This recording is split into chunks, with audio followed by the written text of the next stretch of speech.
What's up, guys? This is going to be the Week 7 recap going on right here. Got Faggot Face here with me. I can't get rid of him now, apparently. Alright, so jumping right into it, we're going to go over some of the key matchups, I think, from last week and what some of that stuff means for us. So, jumping right into it, my matchup against Kit Dockery, unfortunately, that did not end up nearly the way that I had hoped.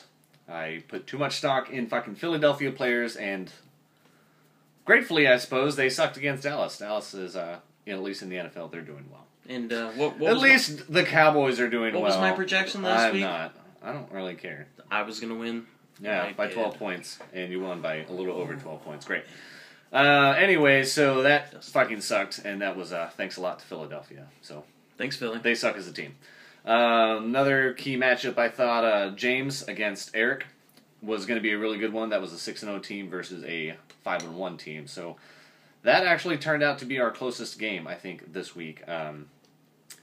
Hopkins almost lost that one. No.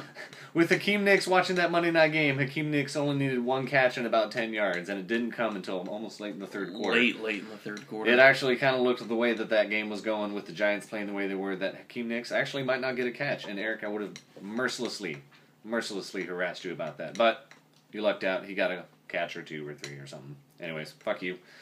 Eric continues to be unbeaten in this league. Meanwhile, Art Collins, or more like, I'm beginning to call him Art Stallings, is stalling and is 0-7. So, good for you, Art. You suck. Also, Art. The only other thing I'll touch up on William and Max's matchup, I was really was gunning for Will. And for a while there, it actually looked like it was going to be close. But, unfortunately, that's not how it turned out.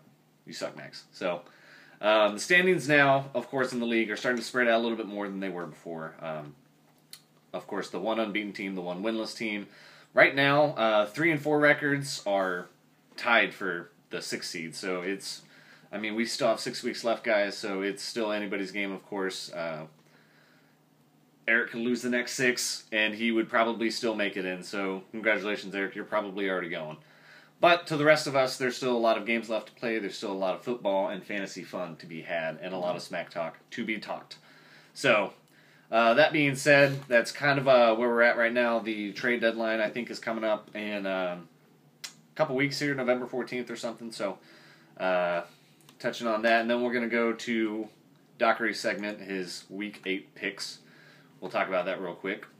First, before we jump into that, do you remember what your pick percentage was last week? I want to say it was a little worse than last week. I was rooting for myself over Derek, which I got. I was rooting for Dennis over Brad, which I got. I rooted for Paul over Collins, which I got. I cannot remember if I did James or Eric. Pretty sure you picked James. I'm pretty sure I picked James, and I almost came through. Didn't. I believe I picked... obviously, William over Max, because I hope Matt, dies in a shitty hole. And that one almost happened too. It looked like it was going to. And then John and Reeve, I want to say that I picked... Pretty sure you picked Reeve. I picked Reeve. And, wow. John came out of nowhere and laid an ass whooping like we haven't seen all year from him. So yeah, seriously, John. Good job. That was good. He put the points down. So, about a little over 500%. Hopefully I can rectify it this week. In terms of games that were...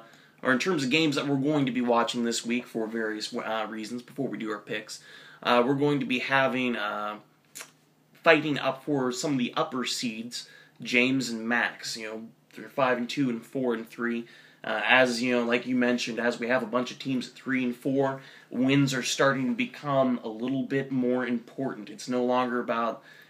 catching up to the other person. It's about distancing yourself, trying to climb higher up the seed ladder. So if you drop a few, you're still going to maybe drop in the 5th or 6th seed. So that's one to watch, because that will determine that. Getting on the 3-4s, we have Paul and Reeve both at 3-4. Both look like they're maybe on the upswing a little bit. So hopefully that is going to be an interesting game. And probably the last interesting game we might have is going to be... Dennis versus Derek. Derek, of course, is another 3-4, and Dennis at 6-1 is really trying to cement his number 2 seed at this point and climb a couple games ahead. So I'm going to cement his feet and throw him in the river is what I'm going to do. Hopefully you do. Clearly it didn't happen last week, but thanks, Philly. Yeah, thanks, Philly. All right, so getting to the picks of the week. Always the best segment. I would love to say that the phenomenon Dennis Keys auto drafters will continue, but the last couple of weeks they've won by the skin of their teeth, and I think he's finally going to lose by the skin of his teeth. I'm going to take Derek, despite his crushing, soul-defeating loss last week. Very crushing. I Crushed think, my soul. I think he'll get it. But not my spirit. Not his spirit. Next up is me versus Art. Art, of course, is 0-7. I'm going to take myself. Sorry, Art. I think He could probably start just Peyton Manning and probably still win. So probably still, that's probably not come on, too far Art. off. Beat him. Take your first victory. Go Peyton Manning.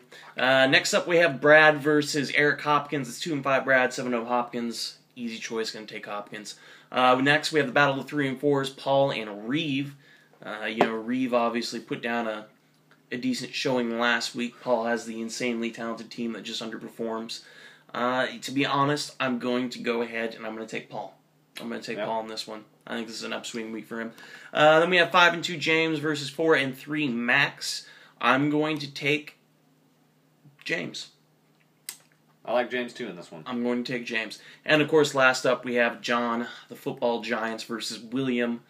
I would love to bet on William again, but John had a hell of a showing last week. He really put it down. His team seems like it's really starting to come together. I think he's got some decent matchups this week, so as much as I would like William to crawl out of that hole, I don't think it's going to happen. I'm going to take John. I like William in that one. Hopefully, I think he's on an upswing, but we'll really see. So anyways, those are your kids' pick 6, as he likes to call it. But anyways, a lot of good football left to play. Good luck to all of you guys in Week 8. There are, of course, some serious buys. I know that Week 9 is going to be my tough one. I think this guy, too. So yeah, Peyton goes out. My whole team, hopefully you guys all have your teams all on bye, and that you all lose. So anyways, we'll see you guys next week. Thanks for playing.